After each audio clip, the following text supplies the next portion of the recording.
Hello friends, ഞാൻ ഈ വീഡിയോയിൽ പറയാൻ പോകുന്നത് ചേതൻ ഭഗത്തിൻ്റെ ബുക്കായിട്ടുള്ള 11 റൂൾസ് ഫോർ ലൈഫിനെ പറ്റിയാണ്. എല്ലാവരും മസ്റ്റായിട്ട് വായിച്ചിരിക്കേണ്ട ഒരു ബുക്ക് തന്നെയാണ് 11 റൂൾസ് ഫോർ ലൈഫ് എന്ന് പറയുന്നത്. ഇനി സ്റ്റുഡൻസ് ആയിക്കോട്ടെ, അല്ലെങ്കിൽ ജോലി ചെയ്യുന്നവരായിക്കോട്ടെ, ആരാണെങ്കിലും ഈ ബുക്ക് വായിക്കുന്നത് നമ്മൾക്ക് ജീവിതത്തിൽ നമ്മൾ ഒരു പടിയും കൂടെ മെച്ചപ്പെടാൻ വേണ്ടി നമ്മളെ സഹായിക്കുന്നതായിരിക്കും. ഉറപ്പായിട്ടും ഇത് എല്ലാവരും വായിക്കണം എന്നാണ് എൻ്റെ അഭിപ്രായം.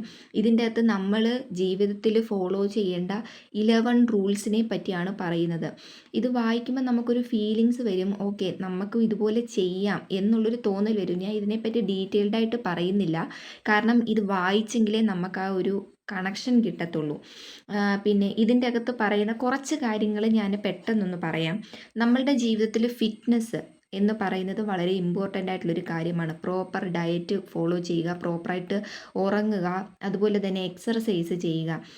ഒരുപാട് നേരം ഒന്നും ചെയ്തില്ല എന്നുണ്ടെങ്കിൽ നമ്മളുടെ ബ്ലഡ് സർക്കുലേഷനൊക്കെ ഒന്ന് കൂട്ടുന്നതിന് വേണ്ടിയുള്ള സിമ്പിൾ കാര്യങ്ങൾ ചെയ്താൽ മതി. യോഗയാണെങ്കിലും ചെയ്താൽ മതി. നമുക്ക് അത് നമ്മളെ ഒരുപാട് ഹെൽപ്പ് ചെയ്യും എന്നുള്ള കാര്യമാണ് ഇതിൻ്റെ അകത്ത് പറയുന്നത്. പിന്നെ നമ്മളുടെ ഇമോഷൻസിനെയൊക്കെ നമ്മൾ കൺട്രോൾ ചെയ്യാൻ വേണ്ടി പഠിക്കണം. നമ്മൾ ഓവറായിട്ട് എല്ലാ കാര്യത്തിനെയും ഇമോഷണലി എടുക്കാതെ കുറച്ചൊക്കെ നമ്മൾ പിന്നെ ഓരോ കാര്യങ്ങൾ തരണം ചെയ്യാനും ഒരു ഡിഫിക്കൽട്ടായിട്ടുള്ളൊരു ഫേസ് വന്നാൽ അതിൻ്റെ അകത്തുനിന്ന് നമുക്ക് ഓവർകം ചെയ്യാനും ഒക്കെ ഉള്ളൊരു ധൈര്യം നമുക്ക് വേണം. എന്നും പറഞ്ഞുകൊണ്ട് നമ്മൾ ഫുള്ളി റാഷണൽ ആവണം എന്നല്ല അതിൻ്റെ അർത്ഥം. നമുക്ക് ഇമോഷന് നമ്മളുടെ ഉള്ളിൽ വേണം, പക്ഷേ അത് എന്താവാൻ വേണ്ടി പാടില്ല. എപ്പോഴും ഇമോഷണലി നമ്മൾ തകർന്നിരിക്കുക, അങ്ങനെയുള്ള കാര്യങ്ങളൊന്നും ചെയ്യാൻ വേണ്ടി പാടില്ല.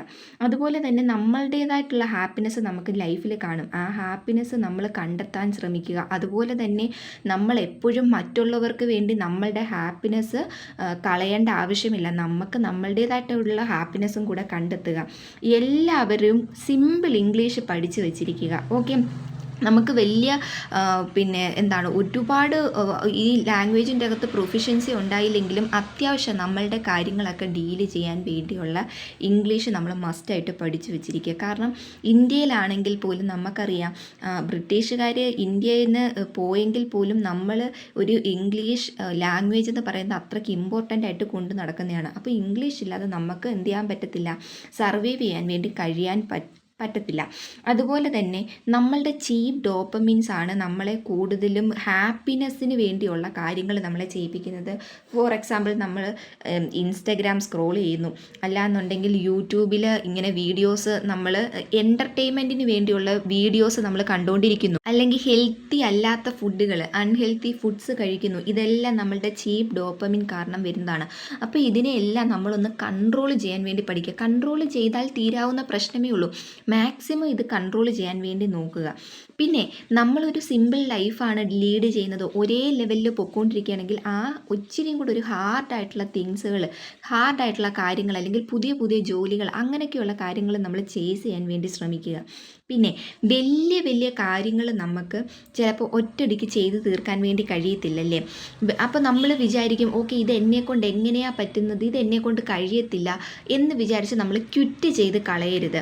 എന്ന് പറഞ്ഞാൽ നമ്മൾക്ക് വലിയ കാര്യത്തിനെ നമ്മൾ ചെറിയ ചെറിയ ഇതായിട്ട് ഡിവൈഡ് ചെയ്ത്, ഇപ്പോൾ ഒരു സിലബസ് എന്തെങ്കിലും നമുക്കൊരു എക്സാം ക്രാക്ക് ചെയ്യണം, കോമ്പറ്റേറ്റീവ് എക്സാം ക്രാക്ക് ചെയ്യണം, അതിൻ്റെ സിലബസ് എടുത്ത് വെക്കുക. നോക്കുമ്പോൾ നമുക്ക് ഇത് ഒരുപാടുണ്ടല്ലോ, പഠിച്ചു തീർക്കാൻ പറ്റുമോ എന്നുള്ളൊരു ഡൗട്ട് നമുക്ക് വരാം. പക്ഷേ എന്ത് ചെയ്യുക, ആ സിലബസിനെ നമ്മൾ കുറേശ്ശെ ആയിട്ട് ഇരുന്ന് പഠിച്ചാൽ എങ്ങനെയാണ് നമുക്കത് ഉറപ്പായിട്ടും പഠിച്ച് തീർക്കാൻ വേണ്ടി കഴിയും. അപ്പോൾ നമ്മൾ ആ വലിയ കാര്യത്തിനെ എന്ത് ചെയ്യുക, ഡിവൈഡ് ചെയ്ത് പീസ് ആക്കിയിട്ട് അതിനെ പഠിക്കുക. നമുക്ക് എന്തും എവിടെയും എത്തിച്ചേരാൻ വേണ്ടി കഴിയും. കാരണം ഈ പറയുന്ന മൊബൈൽ ഫോൺസ് ഹ്യൂമൻ ബ്രെയിനിൽ നിന്ന് ഉണ്ടായ ഒരു ഐഡിയ ആണല്ലേ. അതുപോലെ നമ്മൾ ഉപയോഗിക്കുന്ന ഗാഡ്ജറ്റ്സ് ആയിക്കോട്ടെ, അല്ലാന്നുണ്ടെങ്കിൽ നമ്മൾ ഉപയോഗിക്കുന്ന ഈ ലോകത്തെ എന്തൊരു സാധനം ആയിക്കോട്ടെ, ഇതെല്ലാം നമ്മുടെ ഹ്യൂമൻ ബീയിങ്സ് നിർമ്മിച്ചതാണ്. അപ്പോൾ നമ്മളുടെ ബ്രെയിൻ അത്രയ്ക്ക് കപ്പാസിറ്റി ഉണ്ട്. ആ ബ്രെയിനിനെ യൂസ് ചെയ്യുക എന്നുള്ളത് നമ്മളുടെ ഉത്തരവാദിത്തമാണ്, അല്ലെങ്കിൽ നമ്മളുടെ ചുമതലയാണ്. നമുക്ക് ബുദ്ധിയില്ല, അല്ലെങ്കിൽ നമുക്ക് പഠിക്കാൻ കഴിയുന്നില്ല എന്ന് പറയുന്നത് നമ്മളുടെ കുഴപ്പമാണ്. നമ്മളത് ട്രൈ ചെയ്യാത്തത് കൊണ്ടാണ്. നമ്മൾ പ്രോപ്പറായിട്ട് ചെയ്യേണ്ട ഒരു കാര്യത്തിനെ ചെയ്യേണ്ട രീതിയിൽ ചെയ്തു കഴിഞ്ഞാൽ നമുക്ക് എന്ത് ചെയ്യാൻ പറ്റും, സക്സസ് ഉറപ്പായിട്ടും കിട്ടും. അതുപോലെ തന്നെ ബി ദ കോക്രോച്ച്. കോക്രോച്ച് എന്ന് പറയുന്ന സാധനത്തിന് വംശനാശം സംഭവിക്കത്തില്ല. നമ്മൾ എത്ര അതിനെ കൊല്ലാൻ ശ്രമിച്ചാലും എന്താണ് മാക്സിമം അത് സർവൈവ് ചെയ്യും. അതുപോലെ തന്നെ കോക്രോച്ച് ഏത് സാഹചര്യത്തിലും ജീവിക്കുന്ന ഒരു ഒരു ജീവിയാണ്. അപ്പോൾ നമ്മളും ഓരോ സാഹചര്യത്തിലും ജീവിക്കാൻ വേണ്ടി നമ്മൾ പരിശീലിക്കണം. അല്ലെങ്കിൽ നമ്മൾ നമ്മളുടെ മനസ്സിനെ പാകപ്പെടുത്തി എടുക്കുക.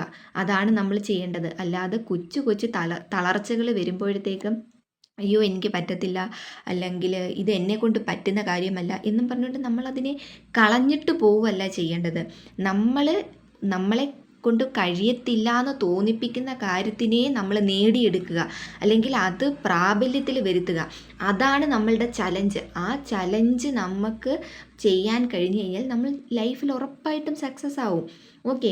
അതുപോലെ തന്നെ നമ്മളുടെ ഫോൾട്ടാണെന്നും പറഞ്ഞിട്ട് നമ്മൾ എല്ലാത്തിനെയും കുറ്റപ്പെടുത്തരുത്. അല്ലെങ്കിൽ പിന്നെ നമ്മൾ മറ്റുള്ളവരെ കുറ്റം പറയരുത്. ഇപ്പോൾ ഫോർ എക്സാമ്പിൾ നമുക്ക് പഠിക്കാൻ വീട്ടിൽ എന്തെങ്കിലും ഒരു ഡിസ്റ്റർബൻസ് ആണെന്നും പറഞ്ഞിട്ട് നമ്മൾ പഠിക്കാതിരുന്ന് കഴിഞ്ഞാൽ ലാസ്റ്റ് റിസൾട്ട് വരുമ്പോൾ എന്ത് ചെയ്യും? എല്ലാവരും നമ്മളെ കുറ്റപ്പെടുത്തും. എന്താ പഠിക്കാത്തത്? അപ്പോൾ ആരും ചിന്തിക്കത്തില്ല അന്ന് ഇങ്ങനെ ഒരു സാഹചര്യം വരുന്നെന്ന്.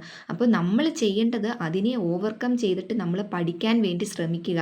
നമുക്ക് പഠിക്കാൻ വീട്ടിൽ എന്തെങ്കിലും ഡിസ്റ്റർബൻസ് ഉണ്ടെങ്കിൽ നമ്മൾ കാമായിട്ടുള്ളൊരു സ്ഥലം ചൂസ് ചെയ്തിട്ട് പോയിരുന്ന് പഠിക്കുക. നമ്മൾ അങ്ങനെ എല്ലാ കാര്യവും നമ്മളിങ്ങനെ അയ്യോ ഓരോ എക്സ്ക്യൂസസ് പറഞ്ഞിട്ട് അയ്യോ അതിങ്ങനെ അതുകൊണ്ട് എനിക്ക് പറ്റിയില്ല എന്ന് പറയാതെ നമ്മളെ കൊണ്ട് പറ്റും, നമ്മളത് ചെയ്യാൻ വേണ്ടി ട്രൈ ചെയ്യുക. നമ്മളൊരു കാര്യം മാക്സിമം ട്രൈ ചെയ്ത് നോക്കുക. ട്രൈ ചെയ്ത് നോക്കിയിട്ട് നമുക്ക് നടന്നില്ല എന്നുണ്ടെങ്കിൽ ഓക്കെ, പക്ഷെ നമ്മൾ ഒരു കാര്യം ആഗ്രഹമുണ്ട്, ആ ആഗ്രഹം നമ്മൾ നേടിയെടുക്കാൻ വേണ്ടി നമ്മൾ ട്രൈ ചെയ്യാതിരുന്നിട്ട് അത് കിട്ടാതിരിക്കുമ്പോൾ നമ്മൾ അയ്യോ എനിക്ക് കിട്ടിയില്ല എന്ന് പറഞ്ഞിട്ട് കാര്യമില്ല. നമ്മൾ അതിന് വേണ്ടി മാക്സിമം പരിശ്രമിക്കുക, നമുക്ക് ഉറപ്പായിട്ടും കിട്ടും. ഇനി അഥവാ കിട്ടിയില്ലെങ്കിൽ നമ്മൾ വീണ്ടും പരിശ്രമിക്കുക, അല്ലെങ്കിൽ നമ്മൾ വേറൊരു വഴി കണ്ടെത്തുക. അതാണ് ചെയ്യേണ്ടത്. അല്ലാതെ നമ്മൾ എല്ലാത്തിനെയും കുറ്റം പറഞ്ഞുകൊണ്ട് ഇരുന്നിട്ട് കാര്യമില്ല.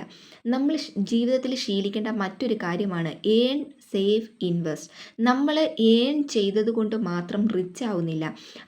നമ്മൾ ഏൺ ചെയ്യുന്ന പൈസയെ പ്രോപ്പറായിട്ട് സേവ് ചെയ്യുകയും പ്രോപ്പറായിട്ട് ഇൻവെസ്റ്റ് ചെയ്യുകയും ചെയ്താലാണ് നമുക്ക് എന്ത് ചെയ്യാൻ വേണ്ടി പറ്റുന്നത്? ജീവിതത്തിൽ റിച്ച് ആകുക, അല്ലെങ്കിൽ നല്ലൊരു സാമ്പത്തിക ശേഷിയിലേക്ക് നമ്മൾ എത്തിച്ചേരത്തുള്ളൂ. അങ്ങനെ നമുക്ക് ഈ സ്റ്റോറി വായിക്കുമ്പം തന്നെ നമുക്ക് കുറേ നമുക്ക് കണക്റ്റ് ആവുന്ന ബുക്കാണ്. എല്ലാവരും മാക്സിമം വായിക്കാൻ വേണ്ടി ശ്രമിക്കുക. ഇനി ചേതൻ ഭഗത്ത് ഈ പറഞ്ഞ 11 റൂൾസ് ഒരു സൊമാറ്റോ ഡെലിവറി ബോയ്ക്ക് പറഞ്ഞു കൊടുക്കുന്ന കാര്യങ്ങളാണ്. അങ്ങനെ ലാസ്റ്റിൽ ഈ പറഞ്ഞ സൊമാറ്റോ ബോയ് ആ ജോലി ഉപേക്ഷിച്ച് ജീവിതത്തിൽ മറ്റൊരു ലെവലിൽ എത്തിച്ചേരുന്ന ഒരു സ്റ്റോറിയും കൂടെ ഇതിൻ്റെ അകത്ത് പറയുന്നുണ്ട്.